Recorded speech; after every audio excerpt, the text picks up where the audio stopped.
Welcome to the Close the Chapter podcast. I am Kristen Boyce, a licensed marriage and family therapist with a private practice, Pathways to Healing Counseling. Through conversations, education, strategies, and shared stories, we will be closing the chapter on all the thoughts, feelings, people, and circumstances that don't serve you anymore and open the door to possibilities and the real you. You won't want to miss an episode, so be sure to subscribe. Welcome to this week's Close the Chapter podcast. Thank you so much for joining me today. Have you moved before in your life? What was that experience like for you? Emotionally, physically, maybe even spiritually? Have you moved overseas or lived overseas? Have you moved multiple times because maybe your parents were in the military or you were in the military? Maybe you have had to move quickly without much notice, or maybe you had plenty of notice. This episode is for you.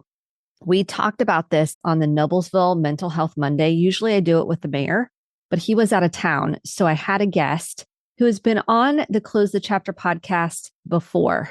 So I'm so excited she is back. So we are airing the interview and the questions that we talked about on Mental Health Monday. And I thought it was important enough to share with you. We talk about the cycle of transition and what that looks like, how it impacts you, how to deal with it and cope with it.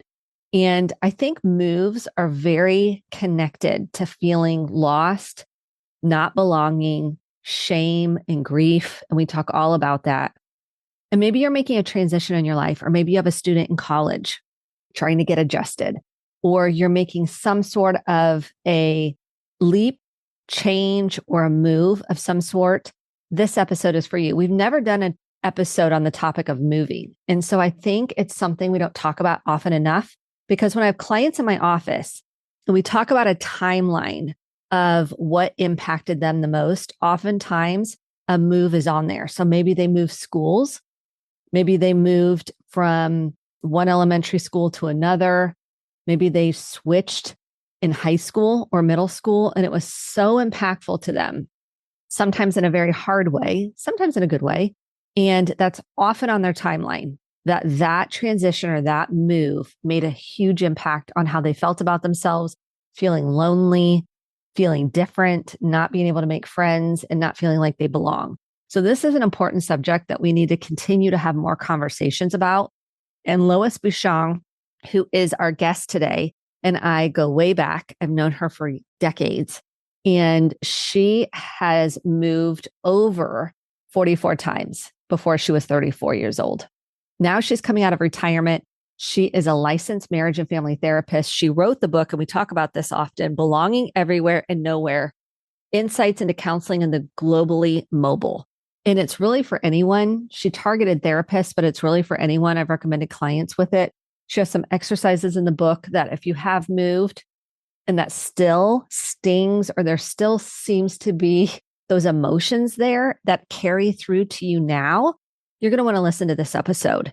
And Lois has a wealth of knowledge and insight. She's what we call a third culture kid, TCK, and she speaks internationally often on what it's like to feel like you belong nowhere. You've been everywhere, but feel like you don't belong anywhere. And she is so incredibly real and authentic. And I love that about her. So without further ado, here is our conversation with Lois Bouchong about moving and transitions and the impact. I hope it's meaningful for you. We are so grateful you are joining us today. If you have any questions or comments, please feel free to drop them in the chat. I am Kristen Boyce, a licensed marriage and family therapist with Pathways to Healing Counseling.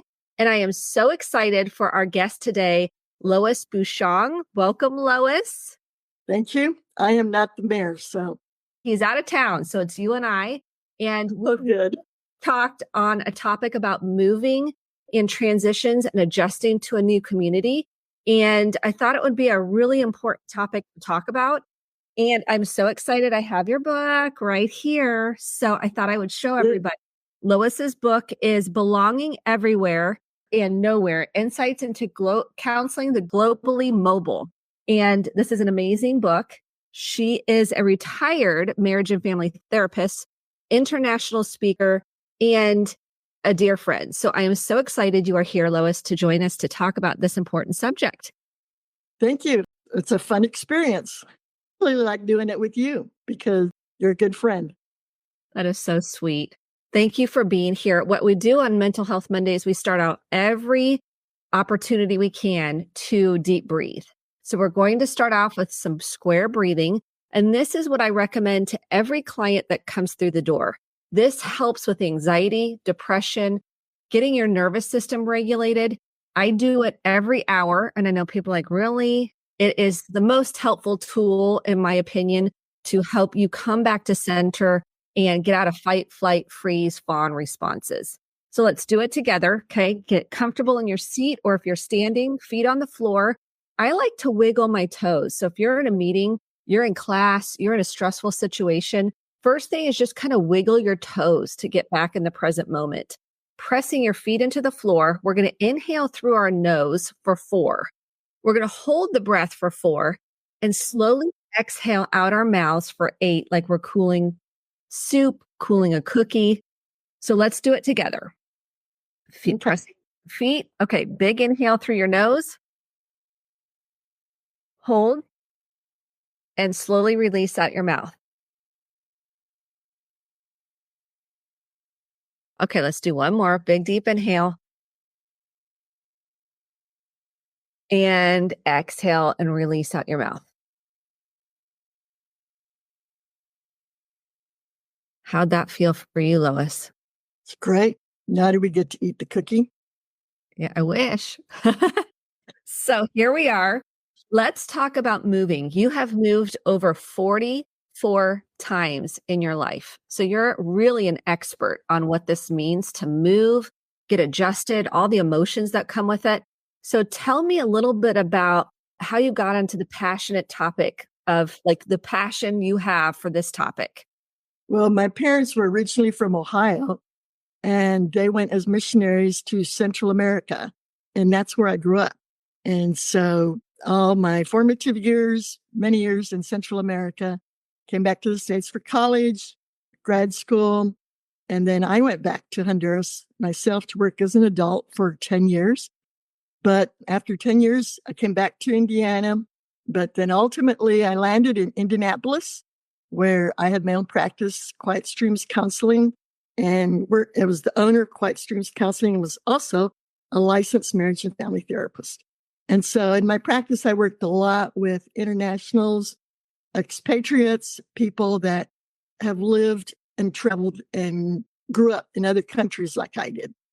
So that's been my passion. And then I've also worked with people that have moved cross country from California to Indiana. My last big move, I think, was from Atlanta to Indianapolis, which was a major adjustment, just even with the traffic. Oh, 100%. Tell us about what kind of an adjustment this is. What are the emotions that come with a move? Well, one of the big things that comes with that is you end up with the question, where do I belong? Especially after, if you grew up like I did with many international moves, it's like, where do I belong? Am I Central American? Am I a Hoosier? I lived in Georgia. Am I from Georgia? Am I a Buckeye? Because my parents said, where do I belong? Where is home? That's a big question. Another issue is grief, because you're always leaving behind friends, whether it's you're moving from Kokomo to Indianapolis, you're leaving behind friends, you're leaving behind things that you know, you're leaving behind maybe a home that you really loved. Sometimes you have to leave behind pets.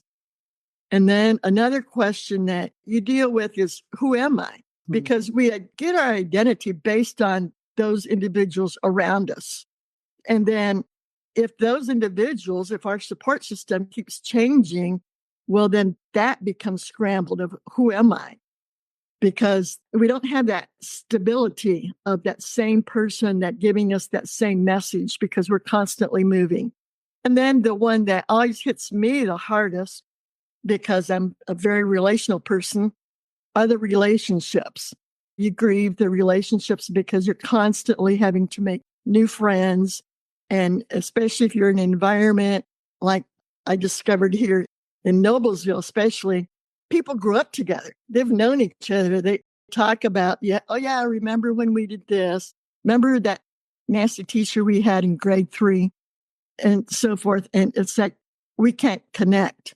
And so we're constantly forming new relationships, and we have to do it quickly because we learned that when are we going to move again? If you're military, you're going to move every couple of years. If you're work for the diplomatic community, you move every 2 years. We came back to the States every 4 years. You form relationships quickly, and then you have a sixth sense when somebody else is pulling away because they're getting ready to move. And so then you start to grieve. But those are some of the key challenges that we face in moving. And if it's an expatriate move, all of these feelings are amped up to another degree. Whereas if it's like when I moved from the west side of Indianapolis to Noblesville, I felt some of those things, but not to the degree as I felt when I moved from Honduras to Georgia. Differences play a role though. There's cultural differences. Most of the times, there's language differences. There's just the way you know how to respond when you're in the States. Like, for example, when somebody sneezes, whatever, we know how to respond. But in Spanish, we say salud. Well, everything is different. So just the little nuances of growing up in another country, that's different. And you miss them. So when I'm feeling bad, I want food from Latin America. Forget the chicken noodle soup. Give me refried beans in a taco or tortilla and so forth. So everything is different. How is it with friendships? Let's talk a little bit about trying to make new friends, because I think when you come to a new community, I think friendship building is one of the challenges you kind of mentioned. Like people might already have a friend group. One of the biggest pieces, people can feel lonely, depressed, afraid to put themselves out there. So how do people start building a community and relationships when they move? Well, I think, first of all, have to be patient with yourself and understand that what you're going through is very normal. And I don't know if we're going to have time to get into the cycle of transition, but everything is normal, what you're feeling. So first of all, I would say, learn to laugh at yourself in forming friendships.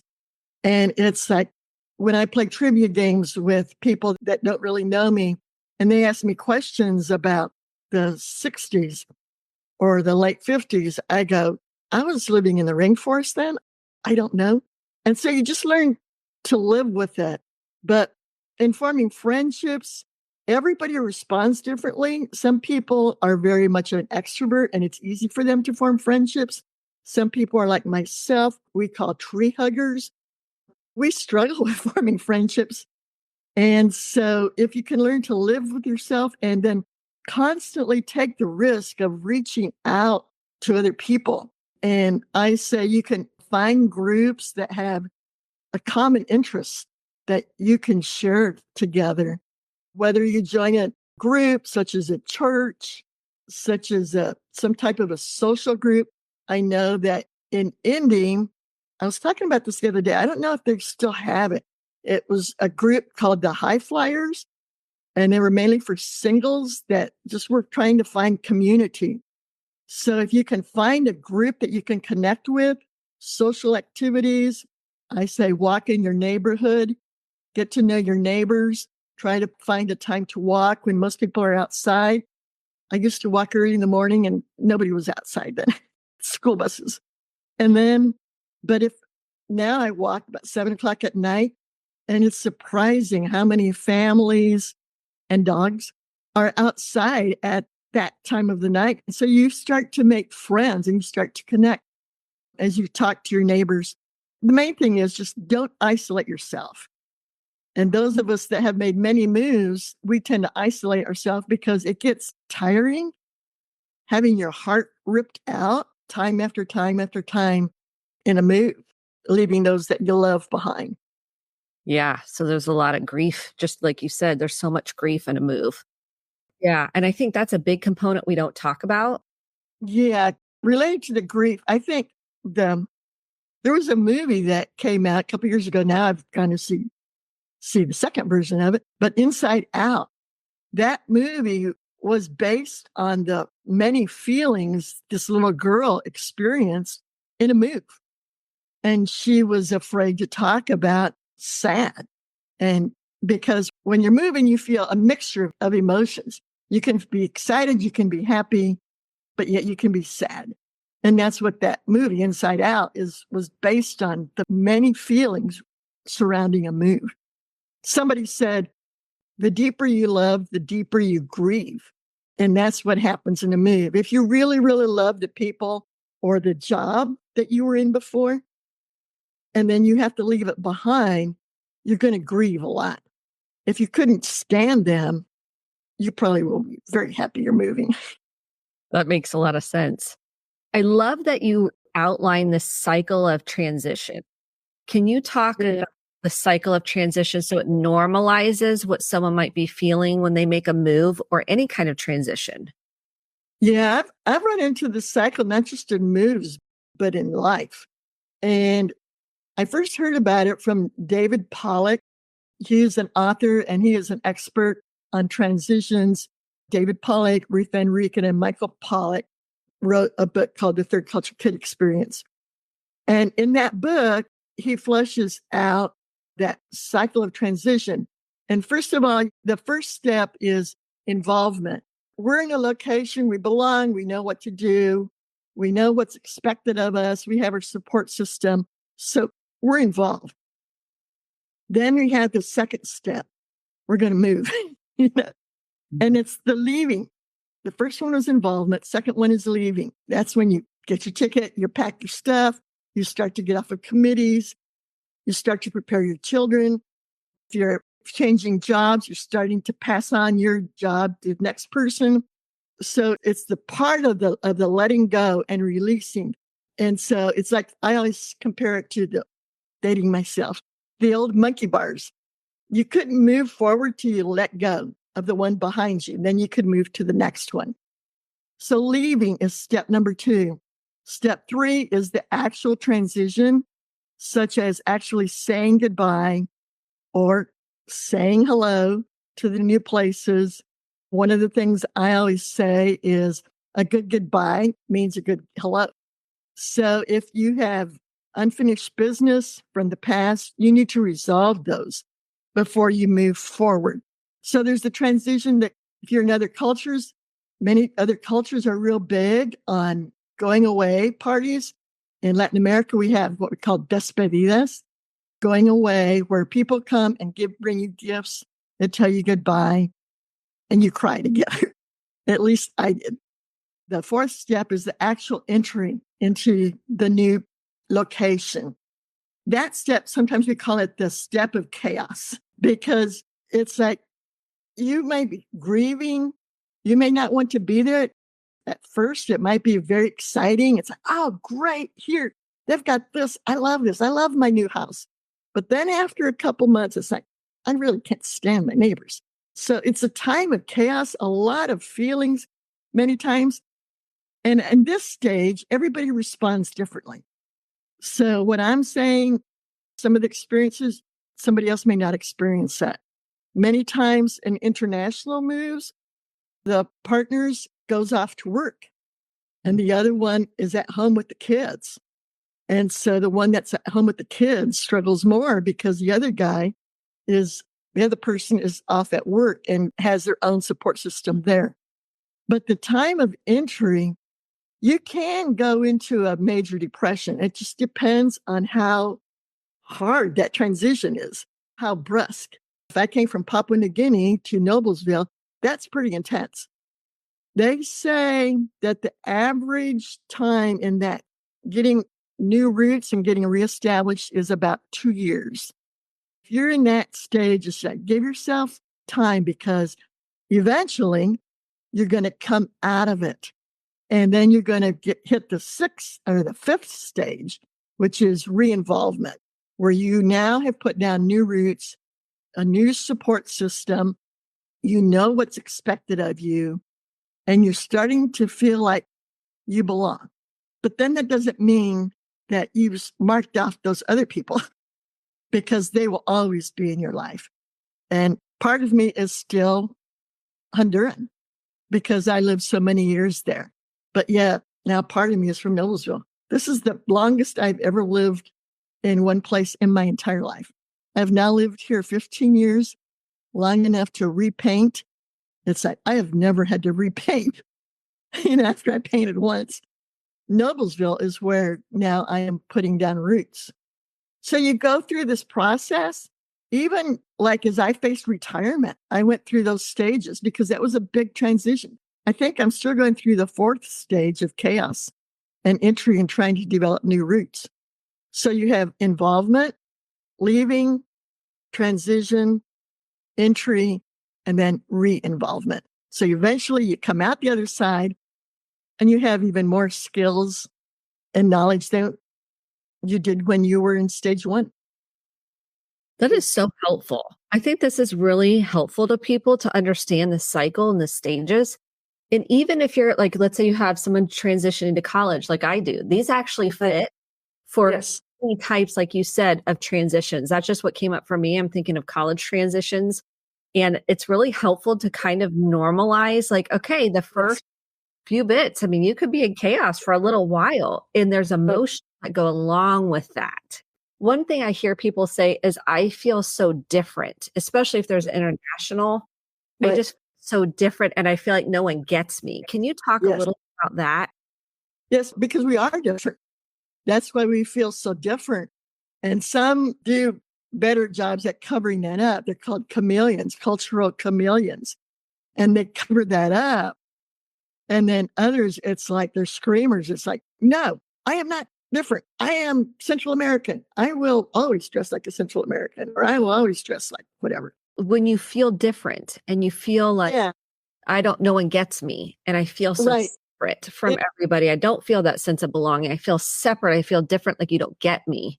That's where it's important to hang on to those individuals that do get you and touch them once in a while. And that's where internet is so great, because they can validate you and say, you aren't different. You aren't weird. It's just, you don't know their culture. You don't know what they expect there.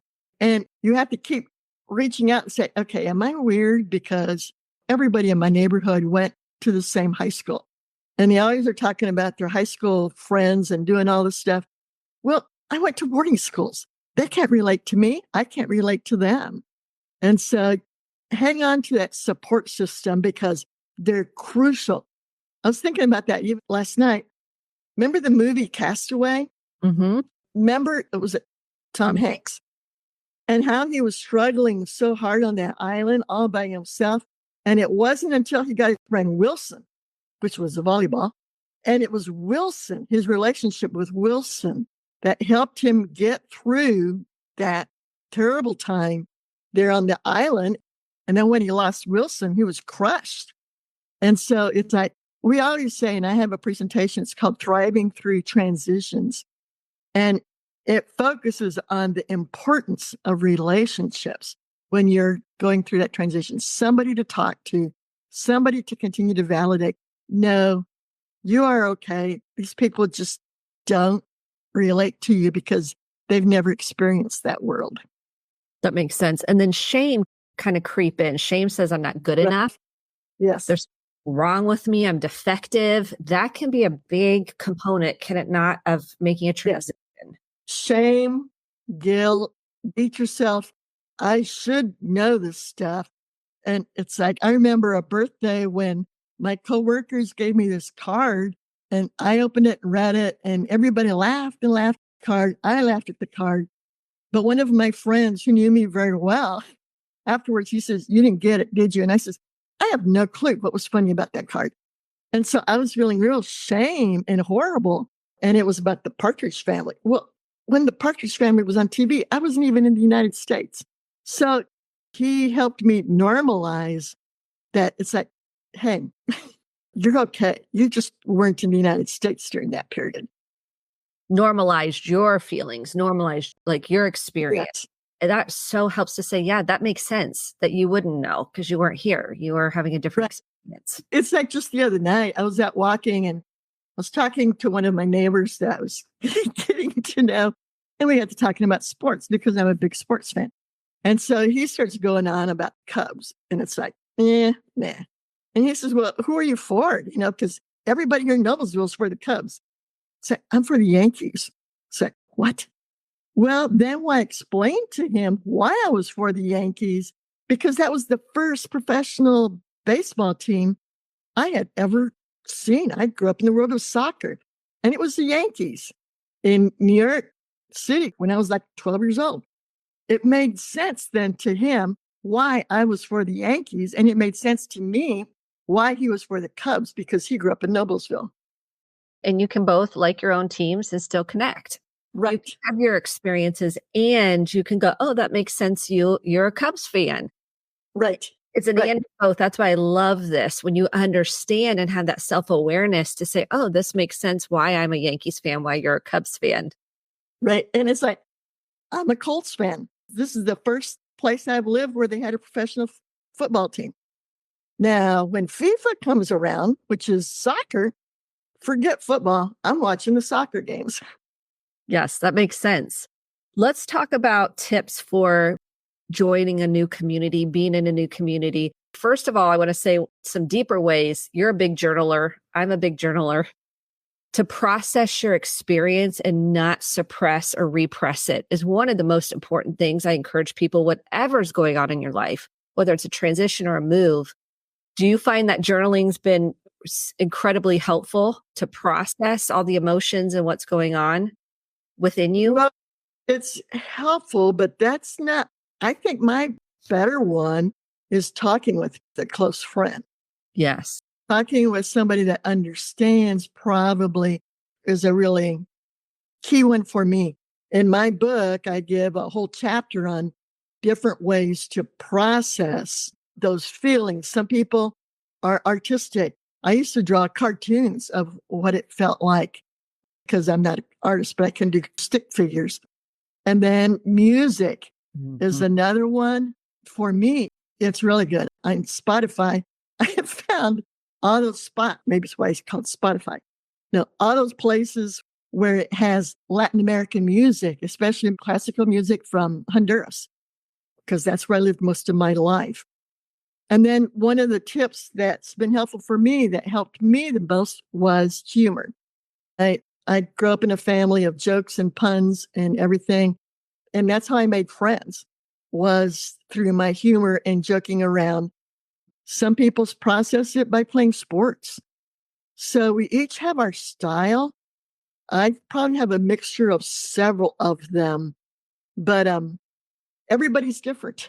Yes, everybody has a way that helps them. And oftentimes a therapist is going to be helpful too, because maybe it's tapping into some other deeper childhood memories or associations, or you just don't feel good about yourself. And there's some other layers to really process and work through, and working on self-compassion. I think that's a process, because we have this inner critic that criticizes how we're moving or why we feel this way. We shouldn't feel this way. And I feel like that inner critic can get bigger when there's a transition. Right. And I think sometimes we get stuck. If you get stuck and it's like, I don't want to visit anybody, I don't want to make new friends, you really need to talk to a professional. And those that have done international moves, those therapists are hard to find. And so that's why I wrote my book. That's a good lead-in, Kristen, to my book, because it's written specifically for therapists of how do you work with somebody that comes into your office that has gone through many international moves, and how to get them unstuck and maybe uncover some past trauma that took place overseas. And even though my book is written for the professional, the layperson can understand it as well. I've recommended it. It's available on Amazon, and it's called Belonging Everywhere and Nowhere. And this book, and I love the cover, as you can see. Hey, this is how people feel. Where do I belong? We're all looking for belonging. Yep. We'll all want to feel like we matter, we're important, we're lovable, we're enough. And a lot of times we don't feel like that. And so this helps normalize what you might be going through. So I highly recommend it on Amazon. And I'm so grateful, Lois, for you and your heart and the work you're doing in the world. Where can people find you if they're like, oh, I just want to reach out? Where would that be? Well, I'm retired from counseling. And so I'm doing some very limited coaching for those that are making international moves or going through a major transition. I have a website, loisbushong.com, and that's where they can find me and send me a message. But as far as counseling, I send them to y'all. Thank you. And there's lots of counselors out there that can help during this time. If you need immediate help, you feel like you are suicidal or you are not sure, you feel like you're a burden, you need extra support, 988. You can call or text 988 24/7. There are trained clinicians on the other line. Please know that you are meant to be here. You matter, you're loved, and you're enough. And so please, if you need extra support, 988 is the new 911 for mental health. And I'm thrilled, beyond thrilled that it's available. So 988, if anyone needs that. And we're sending you all the love. And thank you for joining us today. Thank you. Adios. Adios. Thank you so much for listening to the Close the Chapter podcast. My hope is that you took home some actionable steps along with motivation, inspiration, and hope for making sustainable change in your life. If you enjoyed this episode, click the subscribe button to be sure to get the updated episodes every week and share with a friend or a family member. For more information about how to get connected, visit Kristen, KRISTEN, Boyce, BOICE.com. Thanks and have a great day.